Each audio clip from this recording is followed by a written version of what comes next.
Israel पर हमला शुरू कर दिया है।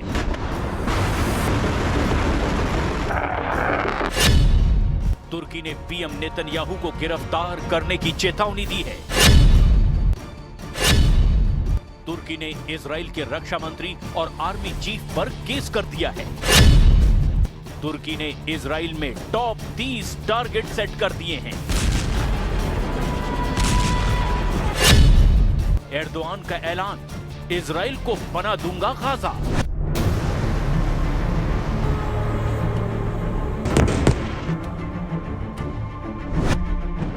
एर्दोआन ने 2 साल तक गुस्से को पाल कर रखा, लेकिन अब इजराइल से उन्होंने गिन गिन कर बदला लेना शुरू कर दिया है। तुर्की के कट्टर राष्ट्रपति ने पीएम नेतन्याहू को गिरफ्तार करने का पूरा प्लान बना लिया है। तुर्की नेतन्याहू पर मुकदमा चलाएगा, उन्हें हथकड़ी लगाएगा। नेतन्याहू के साथ 37 इजरायली दिग्गजों की तुर्की ने हिट लिस्ट बना रखी है। एर्दोआन ने नेतन्याहू का गिरफ्तारी वारंट निकालने के बाद बड़े एक्शन की तैयारी शुरू कर दी है। तुर्की ने पीएम नेतन्याहू के साथ इजराइल के रक्षा मंत्री इजराइल काट्स, राष्ट्रीय सुरक्षा मंत्री इतामार बेन गवीर और सेना प्रमुख लेफ्टिनेंट जनरल एयाल जामीर पर गाजा में नरसंहार का आरोप लगाया है। नेतन्याहू के खिलाफ जारी वारंट में 17 अक्टूबर 2023 को गाजा के अल अहली बैप्टिस्ट अस्पताल पर हमले में 500 लोगों की मौत के आरोप लगाए गए हैं। इसके साथ ही 29 फरवरी 2024 को इजरायली सैनिकों की ओर से मेडिकल उपकरणों की बर्बादी के आरोप भी लगाए गए हैं। मार्च 2024 में भी गाजा के तुर्की फिलिस्तीनी फ्रेंडशिप हॉस्पिटल पर इजराइल की बमबारी के दावे किए गए थे। अब तुर्की ने गाजा में अपने अस्पताल की तबाही का बदला लेना शुरू कर दिया है, जिससे हमास लीडरशिप के हौसले बुलंद हो गए हैं। हमास ने नेतन्याहू के साथ 37 लोगों पर तुर्की के एक्शन पर खुशी जताई है। वहीं इजराइल ने तुर्की को धमकी दी है कि वो ऐसे हथकंडे से युद्ध भड़काने की साजिश बंद कर दे।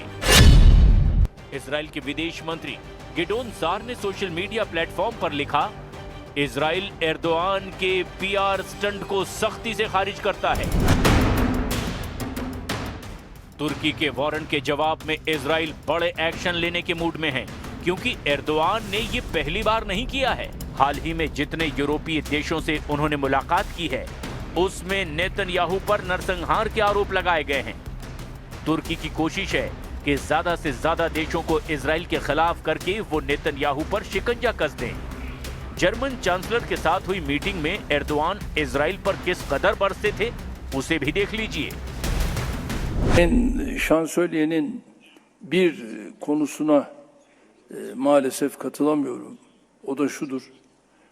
Bir defa bu süreç içerisinde ne yazık ki 60 bini aşkın çocuk, kadın, yaşlı burada öldürülmüştür.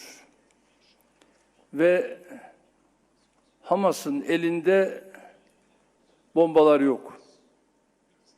Hamas'ın elinde nükleer silah yok. Ama bu silahların hepsi İsrail'in elinde mevcut var ve İsrail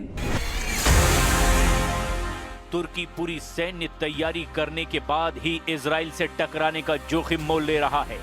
कुछ दिन पहले ही एर्दोआन और Britain के प्रधानमंत्री कीर Starmer के बीच में 20 euro fighter typhoon का सौदा हुआ है। ये डील 10.7 अरब डॉलर की है, यानी करीब 95,000 करोड़ रुपए में तुर्की को ब्रिटेन से 20 यूरो फाइटर टाइफून जेट मिलेंगे। डील का मतलब साफ है कि जो फाइटर जेट पुतिन के खिलाफ लड़ने के लिए बनाए गए हैं, अब तुर्की उन्हें खरीद रहा है। तुर्की के साथ फाइटर जेट डील ने यूरोप का जोश हाई कर दिया है। पुतिन से S-400 एयर डिफेंस सिस्टम की डील करने के बाद से एर्दोआन के नेटो से संबंधों में खटास भरती जा रही है। हालांकि तुर्की खुद नेटो का हिस्सा है, लेकिन इजराइल का सबसे कट्टर दुश्मन भी। इसीलिए अमेरिका के ना चाहने पर भी वो नेटो देशों में इजराइल विरोधियों की टीम बना रहा है। Typhoon savaş uçaklarının tedarikine dair uygulama düzenlemeleri, heyetler arası görüşmelerde imzalandı. Biz de az önce Sayın Steinmeier'la bu konudaki işbirliği beyanına huzurlarınızda imza attık. Bu mutabakatı iki yakın müttefik olarak aramızdaki stratejik ilişkilerin Erdogan के order पर British PM Keir Starmer को तुर्की के सबसे secret अड्डे में ले जाया गया, जहां तुर्की के रक्षा मंत्री ने उन्हें दिखाया तुर्की का वो फाइटर जेट जो भविष्य के लिए बनाया जा रहा है। इसका नाम है कान। कीर स्टारमर को बताया गया कि तुर्की का कान फाइटर जेट 5वीं पीढ़ी का स्टेल्थ लड़ाकू विमान है जो रडार की पकड़ में नहीं आएगा। तुर्की इस विमान को 2030 तक अपनी वायुसेना में शामिल करना चाहता है। यूरोफाइटर टाइफून डबल इंजन वाला लड़ाकू विमान है जो 2400 किलोमीटर प्रति घंटे की अधिकतम रफ्तार से उड़ सकता है। 13 हार्ड पॉइंट के साथ ये फाइटर जेट 8000 किलो तक के बम और मिसाइल लेकर उड़ सकता है। इस विमान की रेंज 2900 किलोमीटर है और ये 20,000 मीटर की ऊंचाई तक उड़ सकता है। अभी ये विमान 9 देशों की वायुसेनाएं उड़ा रही है और ये राफाल और F-16 की टक्कर का फाइटर जेट माना जाता है।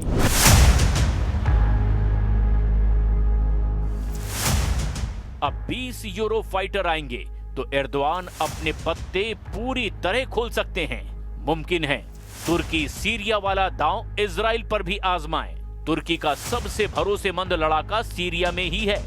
अब ऐसे में एर्दोआन का पूरा प्लान आखिर क्या है, ये जानने से पहले राफा से आए खौफनाक अलर्ट को जान लीजिए।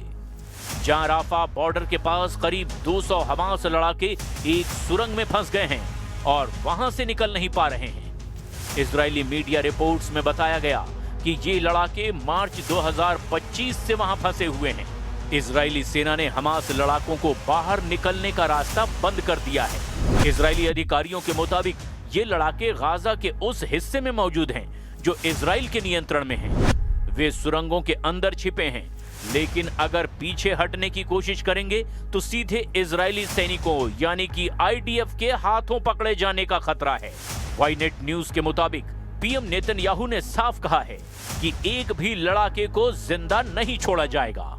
इजरायली सेना के चीफ ऑफ स्टाफ एयाल जमीर ने ये तक धमकी दी है कि लड़ाकों को निकालने के लिए हमास से कोई समझौता नहीं किया जाएगा। हम उन्हें अंडरवियर में सैन्य ठिकाने ले जाएंगे। राफा की सुरंग में फंसे हमास के लड़ाकों को इजराइल सदे तैमान सैन्य ठिकाने पर ले जाकर पूछताछ करने का रोड मैप बना रहा है। इजराइल के नेगेव रेगिस्तान में बने तैमान अड्डे में गाजा से पकड़े गए सभी कुख्यात लड़ाकों को कैद रखा जाता है। राफा टनल में फंसे 200 खूंखार लड़ाकों को भागने से रोकने के लिए इजराइल ने सुरंग के मुहाने पर कंक्रीट और सीमेंट लगाकर उसे बंद कर दिया है। ऐसे में हमास लड़ाकों का इजराइल के सामने सरेंडर के अलावा अब कोई रास्ता नहीं बचा है। हमास को घुटनों पर लाने के बाद अचानक इजराइल ने लेबनान पर तूफानी हमला शुरू किया है। 7 नवंबर की रात से शुरू हुए ये हमले अब और ज्यादा भयानक रुख अख्तियार कर चुके हैं। नेतन्याहू आर्मी के ताबड़तोड़ हमले युद्ध विराम समझौते के बाद भी जारी हैं। इजराइल युद्ध के हालात में दुश्मनों का क्या हाल करेगा, इसे समझना अब मुश्किल नहीं है। मगर अचानक इजराइल ने सभी फ्रंट पर क्यों तूफानी हमले शुरू कर दिए हैं? क्या नेतन्याहू ने ट्रंप से तुर्की पर एक्शन की परमिशन ले ली है, या फिर तुर्की को जंगी ट्रिलर दिखा करके नेतन्याहू सीरिया से दूर रखने का प्लान बना चुके हैं? इजराइल की सेना सीरिया के बफर जोन और माउंट हार्मोन पर तैनात है। नेतन्याहू का मकसद सीरिया में जमे रहने का है। नेतन्याहू बिल्कुल नहीं चाहते कि बफर जोन से इजराइल सेना वापस लौटे, लेकिन मुश्किल ये है कि तुर्की की सेना सीरिया में तेजी से फैलती जा रही है, जिससे तुर्की और इजराइल की टक्कर के आसार बढ़ते चले जा रहे हैं। सीरिया और तुर्की ने सैन्य समझौता किया है, जिसमें तुर्की ने सीरियाई सेना की मजबूती के लिए ट्रेनिंग और हथियारों की मदद पहुंचाना शुरू कर दिया है। सीरिया आने वाले दिनों में तुर्की से बड़े पैमाने पर हथियारों की खरीद करने जा रहा है। एर्दोआन सीरियाई विद्रोहियों को हथियार देने और सैन्य समझौते की कोशिश में जुटे हैं, जबकि कमांडर जुलानी सरकार को अब तक किसी भी देश ने मान्यता नहीं दी है।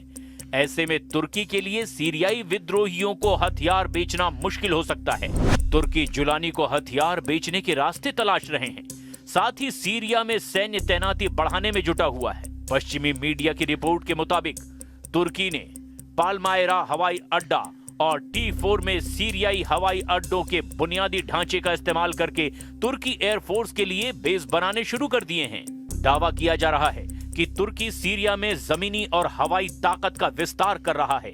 तुर्की ने दमिश्क अंतरराष्ट्रीय हवाई अड्डे के संचालन में मदद के नाम पर होल्ड बढ़ा दिया है। इसके अलावा उत्तरी सीरिया में सीरियन नेशनल आर्मी पर तुर्की ने पकड़ मजबूत बना ली। कुर्द फोर्स को पहले ही एर्दोआन अपने पाले में ले चुके हैं। तुर्की के राष्ट्रपति की सभी चाल पर इजराइल बारीकी से नजर बनाए हुए है। इसीलिए वक्त बेवक्त सीरिया में इजराइल बारूदी धमाके करके अपनी मौजूदगी का एहसास करा रहा है। प्रेसिडेंट ट्रंप भी सीरिया में तुर्की की दखलंदाजी से खफा हैं। अमेरिका ने सीरिया में साइलेंट ऑपरेशन ऑन कर रखा है। अगर नौबत इजराइल तुर्की युद्ध की आई तो अमेरिका क्या करेगा, ये दुनिया बखूबी जानती है। सुपर पावर से मिले बैकअप से ही इजराइल 7 फ्रंट पर दुश्मनों पर भारी पड़ रहा है। यानी इजराइल से जंग शुरू होते ही तुर्की को अमेरिका से भिड़ना होगा। फिर ऐसा युद्ध हो सकता है जिससे कई मुल्कों का नक्शा ही बदल जाएगा। जिससे डरावनी बात यह है कि तुर्की के पास अमेरिका के दिए एटम बम हैं। एर्दोआन उन्हीं एटम बम की धौंस कई बार जमा चुके हैं।